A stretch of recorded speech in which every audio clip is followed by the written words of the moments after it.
Hajimemashite, Kyle desu. Or, here we go, check this out. Hajimemashite, Kyle to moshimasu. Onamae wa?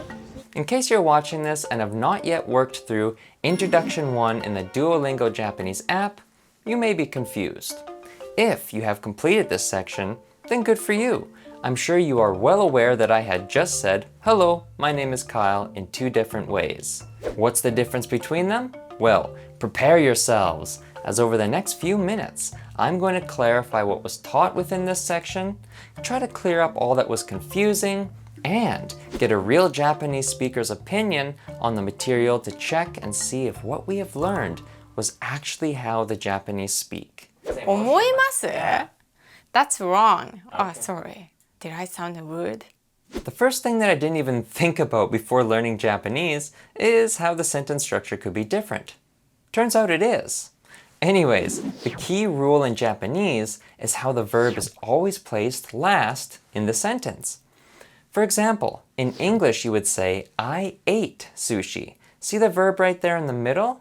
Now compare this to a Japanese sentence, I sushi ate. Hear that? Verb at the end. Next up we have omission, the removal of unnecessary words within a sentence. And turns out in Japanese there's quite a few of these. So, how do we know what words are unnecessary? In Japanese, the context of the situation does a lot of the talking. For example, in Japanese, if I was to ask you what is your name, to respond you would literally just say your name, plus our sentence ender desu. They don't need you to say my name is as a response, as that's pretty clear at this point. Omission is everywhere because we don't like to be so clear so that we can hide our mistake. Anyway, in Japanese, I will say 今日漫画喫茶に行きました. Did you get it? You didn't hear who did it. But then just because you and me are talking now and you know who actually went to the cafe, so you could tell. But I didn't have to say it. As you continue to learn and feel like there's a word missing from a sentence you're trying to translate, then there probably is, due to omission. This will take some getting used to. Next up is the first name ender that we learn, san, meaning Mr. or Mrs. Now I actually find it quite surprising to know that in Japanese, when saying someone's name, you'll always add what's called a name ender to the end. It's just part of how the Japanese communicate.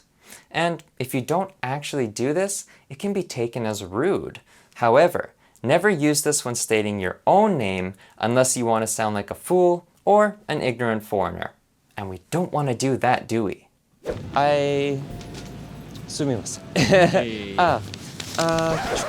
That's funny.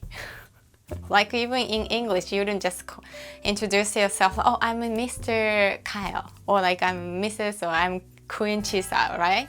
Does it make sense? To continue along the subject of respect, just a little bit. What's the deal with the O as in o genki desu ka versus genki desu ka?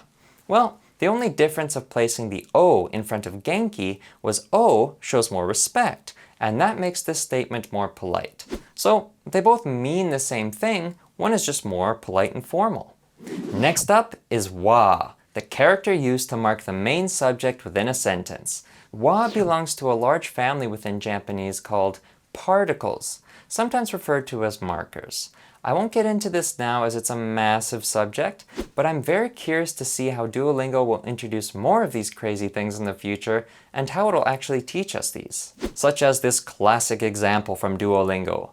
John-san wa Amerikajin desu, meaning John is an American. In this sentence, as wa was placed directly after John-san, this marks Mr. John as the main subject within this sentence, making him an American person. Des. Lastly, within this section you will realize that aside from all the hiragana that you had learned, you also have all these katakana and kanji characters thrown at you. Now, you'll notice that katakana, they all have the same sounds as hiragana characters, just a new look. So why use them? Hiragana is only used to write native Japanese originating words, but when it comes to words like Canada, America, computer, juice, ice cream, and so on, these words come from other places and languages, so they will be spelled using katakana. And when it comes to kanji, this one is a whole new world, so just be patient and give it time. Let's now end off with the best part. What did we learn to say in this section? Well, here we go, starting with nice to meet you. Version 1, hajimemashite. Once more, hajimemashite. Version 2, dozo yoroshiku onegaishimasu. Once more, dozo yoroshiku onegaishimasu. Wow, what a phrase! I'm guessing this one is maybe an overly polite way to say nice to meet you, or maybe very formal. I don't know. Let's get some clarification on this one. Hajimemashite means nice to meet you. So like you can just use it to anyone who you've never met before. Hajimemashite. So because hajime means to begin or to start something new. So you only use it to those who you've never met. And then what's the next one? どうぞよろしくお願いいたします or どうぞよろしくお願いします either. It's a very weird Japanese typical phrase, but very important. So like when you can use this phrase is like whenever you start something, like something to work with the people, then you could say like どうぞよろしくお願いします. Like please just do it well type things. Or like please work together with harmony. And next up was how to refer to yourself, such as saying I, such as I am a student. This sounded like watashi. So again, I in Japanese is watashi. To say I am a student is watashi wa gakusei desu. You see, watashi for I, then wa, that particle marking me as the subject, then gakusei for student, and then there's our sentence ender, desu. 私はチサです means I am chisa, but we rarely use it. When it comes to stating our name in Japanese, there are two ways taught so far. The first is real easy. Just say your name, then desu. For example, Kyle desu, meaning I'm Kyle.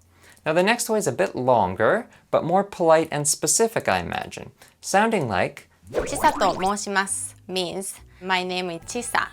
This is the phrase I would use to introduce myself, especially for like any formal situation, like introducing yourself to like your new coworkers or to your boss and such. To conclude this section, I will end by explaining the two similar phrases that confused me as I was working my way through this thing here. 私は日本人です I'm Japanese. 私は日本出身です I'm from Japan. And that is how to say I am from Canada or I am Canadian. This one took me a minute to realize the difference, but once I understood, it made sense. If you want to say I am from Canada, you would use the phrase 私は Canada shushin desu. I am from Canada, shushin. If you want to say I am Canadian, as in your nationality, you would say 私は Canada jin desu. I am Canadian. I hope this video has helped you feel more encouraged and just confident overall in what you're learning. It's easy to get confused so far, especially when beginning a new language. And remember, we're here to help. The whole point of this challenge is to help guide you along your own personal journey and motivate you to reach whatever goal it is that you have in learning Japanese. Also, be sure to check out the description of this video as I have posted links to other lessons that I've made covering the subjects that we have only touched upon throughout this video in much greater detail, such as kanji, particles, and sentence enders. The next stage that I'll be working through within Duolingo will be Introduction 2. So make sure that you subscribe to this channel so you don't miss out on that one. And with that said, leave your comments below, share this series with others trying to learn Japanese, and, as always, arigatou gozaimasu for watching, and I look forward to seeing you in the next video.